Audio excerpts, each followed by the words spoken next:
আসসালামু আলাইকুম। ওয়ালাইকুম আসসালাম। বাড়ি কোন? কিশোরগঞ্জ। হ্যালো ভিউয়ার্স, এখন যে ভিডিওটা শুরু করেছি এদের বাড়ি হলো কিশোরগঞ্জ। এখন আমরা শুনবো কোথায় থেকে আসছে, কি আসে।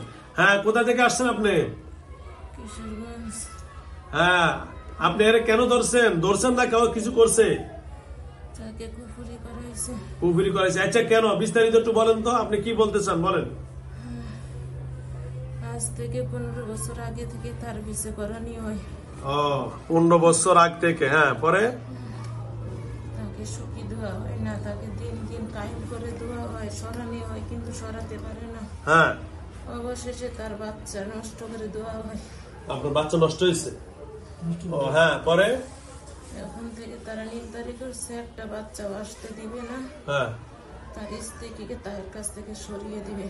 এর কারণটা কি? মেন শত্রুতা কি? এটা কি শ্বশুর শাশুড়ি বা স্বামীর সংসার, না অন্য ভেজাল কেন?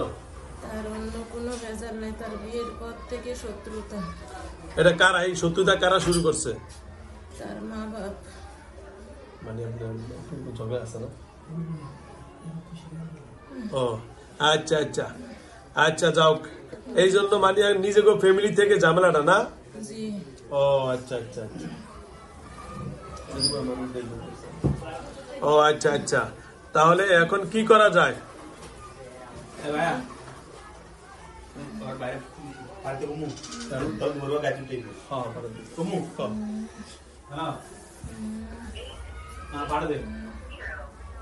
পরে তারা করছে, হ্যাঁ এতদিন ধরে করছে, তার ক্ষতি কইরা তাকে সরাতে পারে নাই, হ্যাঁ। তাকে সহ্য করতে পারে না তার মা। হ্যাঁ, কিন্তু তখন আমরা কি প্রেমের বিয়া না এমনি বিয়া? প্রেমের বিয়া।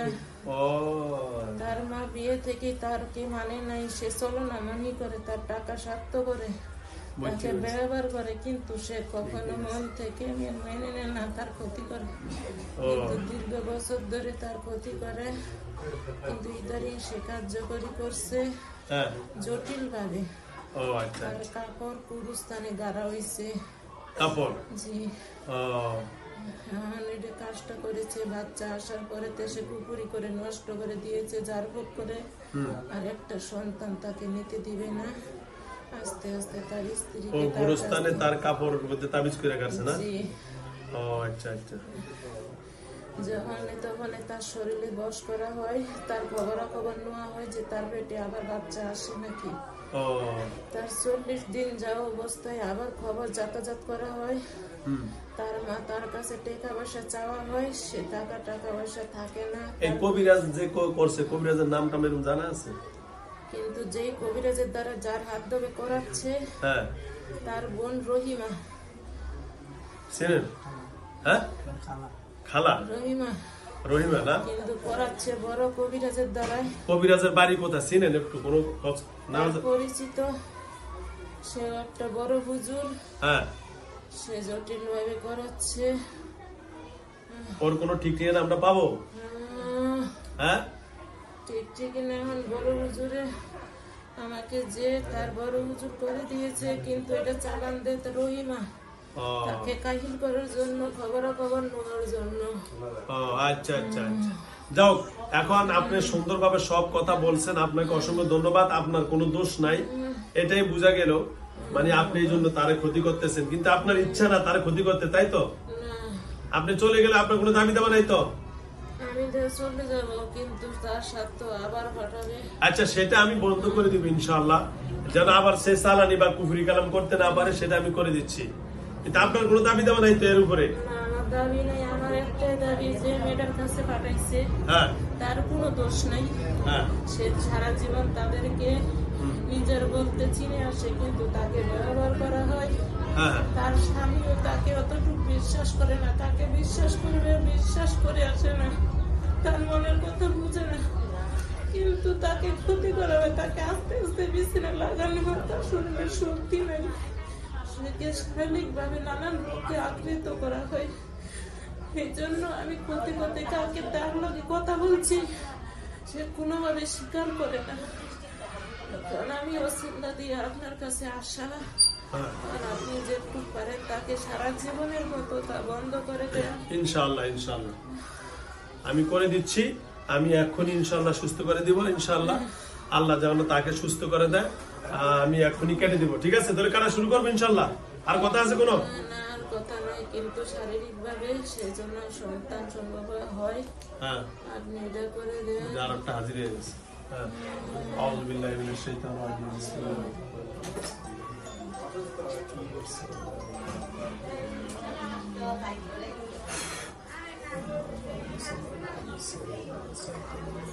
ওইদিকে আরেকটা হাজির হয়ে গেছে, বুঝলেন?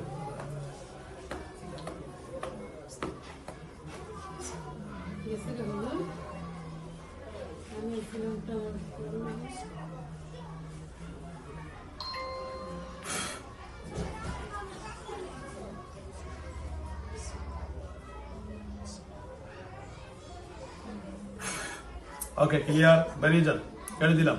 আস্তে নর্মাল হয়ে যান, রুগীকে নর্মাল করে। সমস্যা হইতেছে, মানে রুগীর একজনের সমস্যা হইতেছে। এখানে হাজির হলে ওইদিকে সমস্যা হবেই, একটু ধৈর্য ধরেন।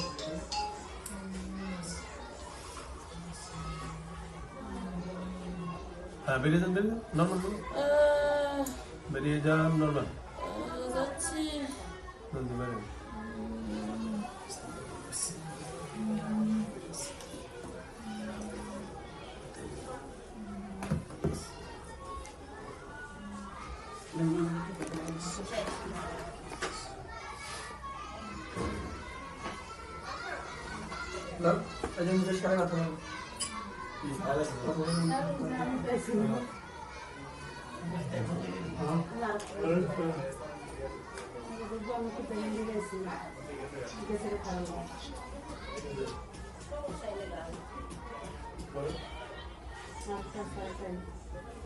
বলেন কিসে 28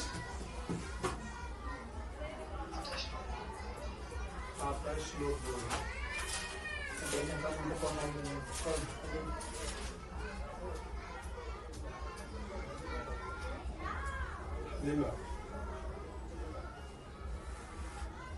কোনটা 2890 পটুয়াখালী? হ্যালো, কোনটা কোনটা? হালিমারটা না? হালিমা না answer? Halima black music. Answer যে জিনিস সমস্যা, আর হালিমা ব্ল্যাক মিউজিক। ওকে, ধন্যবাদ। হ্যাঁ, নিয়ে আসতে হবে, চিকিৎসা করতে হবে, আমাদেরকে নিয়ে আসতে হবে। বসুন, বসুন। আমি ঠিকানা পাঠিয়ে দেখুন।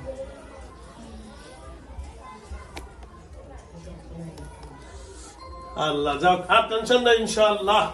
বোন, আপনার নাম কি? ফারুল। বাড়ি কোথায়? ঠাকুরগাঁও। আচ্ছা, যাও। হ্যালো ভিউয়ার্স, দেশ ও দেশের বাইরে থেকে যারা আমার ইউটিউব চ্যানেল দেখেন, সকলকে অসংখ্য ধন্যবাদ। আমার এই বোনের নাম হলো পারুল। আলহামদুলিল্লাহ, আপনারা বিস্তারিত শুনছেন। ওনার উপর ব্ল্যাক ম্যাজিক করা হয়েছে, যেটাকে কালো জাদু, যার উপদ্রব এখন বেড়ে গেছে, প্রাদুর্ভাব এখন বেড়ে গেছে। মানুষ এখন হিংসা পরিচিত, এখন বেশিরভাগই এই যে জাদু ব্ল্যাক ম্যাজিক করে। তো যা আলহামদুলিল্লাহ, আল্লাহ যেন তাকে সুস্থ করে দেয়। ফ্যামিলি সংক্রান্ত কাজের কারণেই ব্ল্যাক ম্যাজিক গুলো হচ্ছে। আলহামদুলিল্লাহ, আল্লাহ ওনাকে সুস্থ করে দেয়, ওনার সংসার জীবনে ভালো থাকুক। দাঁড়ান তো, শরীরটা হালকা হয়েছে, দাঁড়ান। তো যারা আমার ইউটিউব চ্যানেল দেখবেন অবশ্যই, হ্যাঁ বসেন, আবার বসেন। শরীর হালকা হচ্ছে? জোরে বলেন, শরীর হালকা? আলহামদুলিল্লাহ। তো যারা আমার ইউটিউব চ্যানেল দেখেন অবশ্যই আপনারা সাবস্ক্রাইব করবেন, আর যারা পেজে দেখেন অবশ্যই ফলো দিয়ে রাখবেন। তবে সবচেয়ে একটা সতর্কবার্তা হলো, আমার সাথে যোগাযোগ যারা করবেন আমার মোবাইল নম্বর দিবেন। আমার মোবাইল নম্বর হলো 01670657537। এটা আমার ভিডিওতে দেওয়া থাকবে। এই ছাড়া দ্বিতীয় কোনো নম্বর আমার কোনো ভিডিওতে দেওয়া নাই। যদি কোনো ব্যক্তি বলে অন্য কোনো নম্বরে আপনারা যোগাযোগ করেন, তাহলে মনে করবেন এটা ফেক আইডি এবং বাটপার, সিটার। আর আমি আবু বকর সিদ্দিক কোনো সময় কোনো রোগীকে ট্রিটমেন্ট করার পূর্বে আমি কোনো টাকা পয়সা লেনদেন করি না। যদি বলে যে হুজুর ব্যস্ত, হুজুরের এই নম্বর ছাড়া আর একটা নম্বর আপনাদেরকে মেসেজে দিচ্ছি, এটা সম্পূর্ণ বাটপারি, সিটারি হবে। আপনারা 1 টাকাও কোনো টাকা পয়সা লেনদেন করবেন না। আমার মোবাইল নম্বর হলো 01670657537। এই নম্বরে যদি কোনো ব্যক্তি বলে যে আপনি টাকা দেন, আপনাকে ট্রিটমেন্ট করে দিব, তাহলে মনে করবেন যে এটা বাটপারি। কারণ আমরা কোনো সময় কোনো রুগীকে আগে কোনো লেনদেন করি না, এই জন্য আপনারা সতর্ক থাকবেন। আর অনেক ভিডিওতে দেখবেন আমার 1 মিনিটের ভিডিও অথবা আধা সেকেন্ড অথবা 30 সেকেন্ডের ভিডিও দিয়ে বলবেন যে এই যে হুজুরের ছবি দেখেন, হুজুরই বলছি টাকা পাঠান, এটা কোনো ফেক আইডি। আমি কখনো এরকম ভিডিও দেখে কোনো মানুষের কাছ থেকে টাকা পয়সা চাই না। আপনারা সতর্ক থাকবেন। অনেক ভাইরা আমাকে বলেন যে হুজুর আমার কাছ থেকে 10,000 টাকা 20,000 টাকা নিয়ে নিছে। আমি তাদেরকে বলবো ভাই আমার ভিডিওতে দেওয়া আছে, আমার ফেসবুকে দেওয়া আছে, আমার অ্যাবাউটে দেওয়া আছে, সকল জায়গায় দেওয়া আছে আমার হাদিয়া হলো 3,000 টাকা। আপনি কেন 10,000 টাকা দিচ্ছেন? আপনি কেন 20,000 টাকা দিচ্ছেন? আমি তো আমার কোথাও তো লেখাই নাই। আপনি তো বুঝতে হবে যে হুজুরে লেখছে একরকম আবার ছাড়ছে আরেক রকম, এটাই তো আপনি মনে করেন যে এটা বাটপারি। তো সুতরাং আপনাদেরকে সতর্ক বার্তা হিসেবে বলে দিছি, আপনারা প্রতারক থেকে সাবধান হয়ে যান। আসসালামু আলাইকুম ওয়া রাহমাতুল্লাহ। ওকে দাঁড়ান।